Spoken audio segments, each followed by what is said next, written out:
So if you've been on PTCG Live in the last few months, you've probably noticed how Dragapult Iron Thorns has taken over the meta. Maybe it's going away a little bit now, but you run into that deck so often. However, recently at the San Antonio Regionals, Henry Chow proved that through all the formats this year, Gardevoir remains a S-tier level deck. Now, I've been playing Gardevoir for quite a while, and I've got to a 60 that I really love, and I've been climbing towards Arceus with it. I'm going to show you this game against Dragapult Iron Thorns. Sometimes a tough matchup for Gardevoir because that Iron Thorns shuts down Gardevoir's ability, shuts down also the Radiant Greninja, which is pretty clutch for the deck.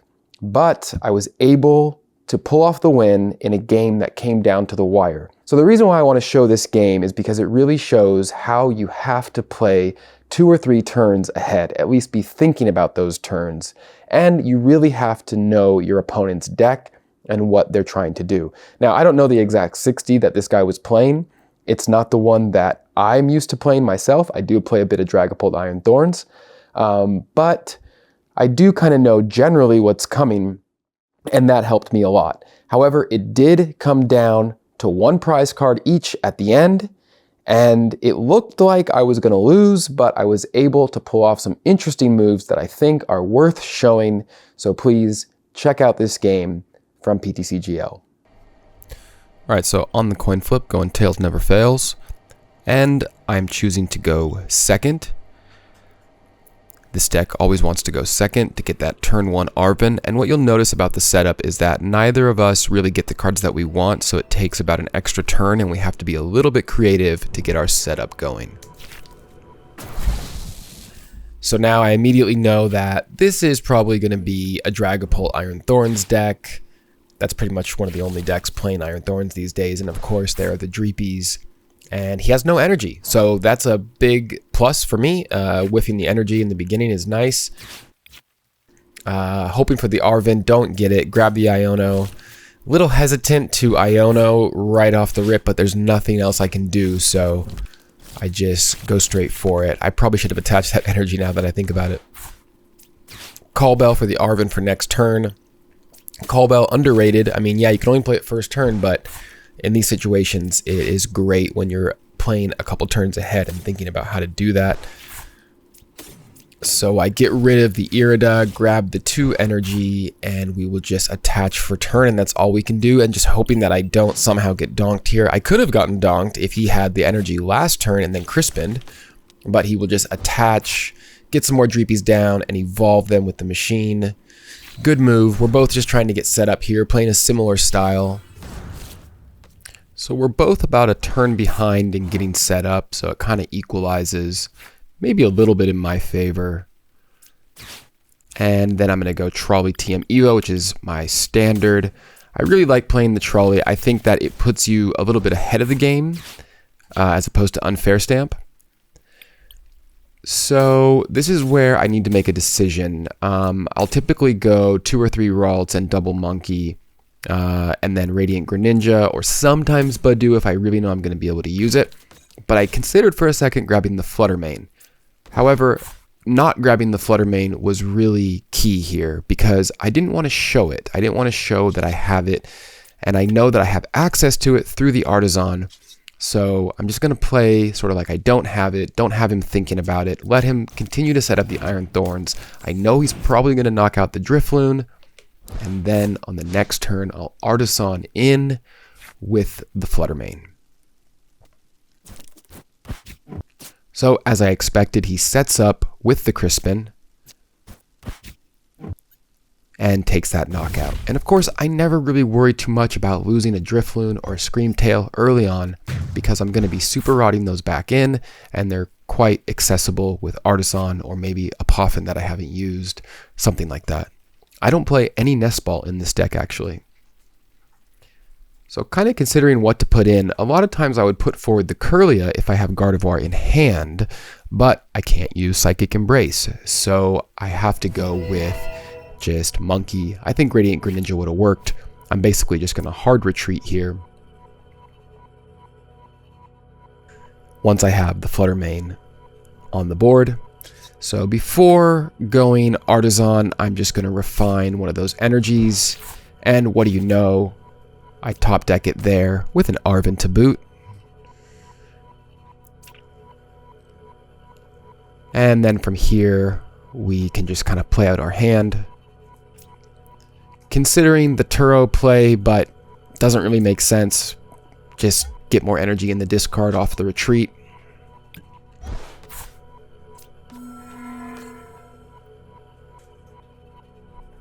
And then we can play the Arven. I think I Arven Vessel. Most of my Arvens in the early game after Trolley are going to be for Vessel. That's why I play 3. Because I definitely need to hit 2. If not all 3.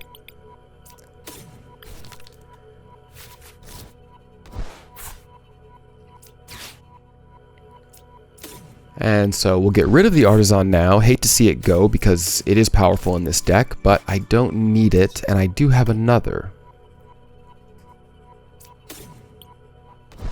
Just get some more cards, right into some more energy, which is great. So I'm top decking some pretty good cards. Sometimes when you're having trouble finding the energy, it can really mess things up, but all the energy is coming pretty quickly. And so here we go. This is the important part. Of course, we go 3 energy to Fluttermane for the attack. But if I would have stopped there, I would have really screwed myself for the next turn. So I have to set up the Gardevoir with some energy so that I can just attach 1 for turn so I can finish knocking out that Iron Thorns. Now, adding those 2 to the Dreepy is going to be very important later. So, if you find yourself in this situation, definitely spread those out. Don't get greedy on 1. Because going from 70 to 60 means that it's now in range of a double monkey attack. And so he's already evolved 1 of those to a Dracloak, so now there's only 1 that's still in range of that double monkey. But again, that will be important later.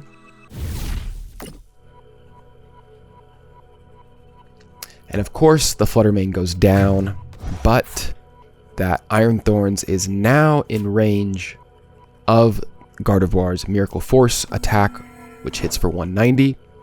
And all I need to do is attach 1 energy by hand. Pretty rare occasion that you'll see a dark energy go down on Gardevoir, but in this case, it had to happen.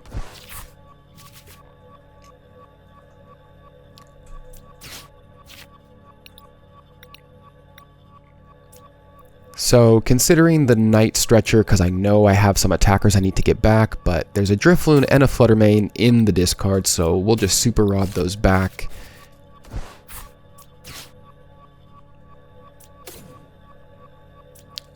The combination of Super Rod Artisan is just so good in this deck. Although I'm actually going to get it back with Poffin. So I'm setting up the Drifloon for the next turn. So again, I'm playing 1 turn ahead. I'm thinking I'm going to knock out the Iron Thorns. Dragapult's going to come in. I need a way to one-shot it. I need the Drifloon. So thank God we have the Charm in hand. And with the Iron Thorns down, it will be no problem setting up the Drifloon. And I know I have enough energy to go with it. Had I not been able to get this one-shot attack here, I may have lost the game. Allowing multiple Phantom Dives from a Dragapult usually will lose a game.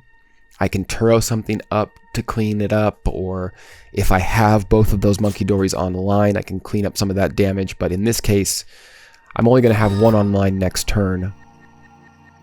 So he bosses in the Kirlia, which I see as a mistake. Often taking out a Kirlia is a great move. But in this case, there's the Drifloon attack coming. So, of course, I can Night Stretcher and Charm it 1 more time, but he doesn't know that, and it would drain me of resources, so I wouldn't have a Charm for a later Screamtail attack. So personally, I think that was maybe a mistake. Maybe conventional wisdom, it's not. But in this case, he probably would have been better served to hit the Drifloon. Although being down a Kirlia is still tough.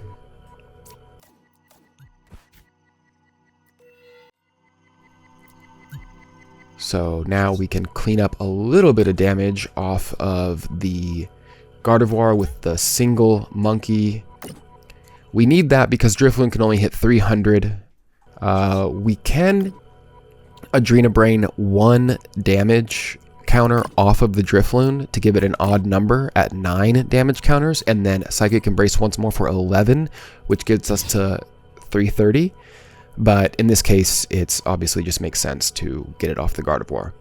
Now, I put down the Screamtail with the Charm, which charming early like that is not a good idea, but I'm going to Iono here, and I think that this Iono is probably what won me the game. So I know it's kind of hard to see on the top there, but he had 11 cards in hand before that Iono, so getting him down to 3, it's basically like an unfair stamp. So that's another reason why I prefer the Trolley, is because even though unfair stamp is great, you can sort of use Iono as an unfair stamp. It's not quite the same, but it's close. So now I'm thinking that they're just going to get another Dragapult, and then with 2 Phantom Dives, I'll be done for. They must not have the Dragapult at this point. I think they Hyper Ball for it in a second. But they start thinking about a different strategy, which sort of makes sense. They are going to put down a Radiant Charizard. And so offering a 1 prizer is actually pretty good. But the thing is, I can't knock out a Dragapult in 1 shot without the Drifloon, which, you know, he sees that. I got 2 charms on the board. It's unlikely I have a Night Stretcher. So all he has to do is Phantom Dive for the kill the Drifloon, put 60 on Monkey, and then 1 more Phantom Dive for whatever 1 prizer I put out, and then 60 more takes out the Monkey and gets them 2 prizes on the next turn. They're hyperballing now for the Dragapult, but, you know, they had the Fire Energy for it, and they had the Hyperball for it, so it makes sense to go straight for Dragapult. So here they're definitely thinking that they have it, because they're assuming that I'm going to attack their Radiant Charizard and knock it out, opening up the play for their Dragapult. But I wasn't born yesterday, so I'm not going to do that. I'm going to first focus on a strategy to get 2 prizes, and that is going to include a double Adrena Brain over to that Dreepy. That does present a little bit of a problem though, because I don't quite have the damage counters for it. My only damage on the board is on Drifloon, and I have no Psychic Embrace because Gardevoir is gone, so that means I have to take it from the Drifloon. So taking 60 is only going to leave me with 40. 40 damage times 3 is only 120, not enough to knock out the Radiant Charizard. If I had a boss or a counter catcher, I could go for one of the Drag Cloaks, but unfortunately I do not. So we're going to go double Adrena Brain on to that Dreepy, which I mentioned earlier. I set up with that 10 damage from the Hex Hurl Flutter Mane attack. An attack that I overlooked for quite a while, but there's a reason it attacks the way it does, because when you're putting damage on 70 HP Pokemon, putting them down to 60 makes them open to a wide range of attacks, including that double Adrena Brain. So now I go down to 1 after getting rid of the Dreepy. And here I'm thinking, can I pull this off? But then I realize, oh yeah, Radiant Charizard cannot attack next turn. It only attacks once, and then it cannot attack on the next turn. So the only thing they can do here is hard retreat it, or Turo or something, and I doubt they play Turo. And If they hard retreat, that means they have to play a Crispin, and if they Crispin on it, that means there's not going to be enough energy for Dragapult. So they get the Crispin, and I'm thinking, okay, either they're going to put down a rescue board or something like that, but I think their rescue board's already gone. Or maybe they don't have access to it. As long as I keep that Radiant Charizard in the active, I'm okay. And of course, it's still there, not able to attack. And one more from the Drifloon finishes it off. Always fun to play down to the wire like that. But yeah, every turn matters. Every decision matters. And yeah, fun game.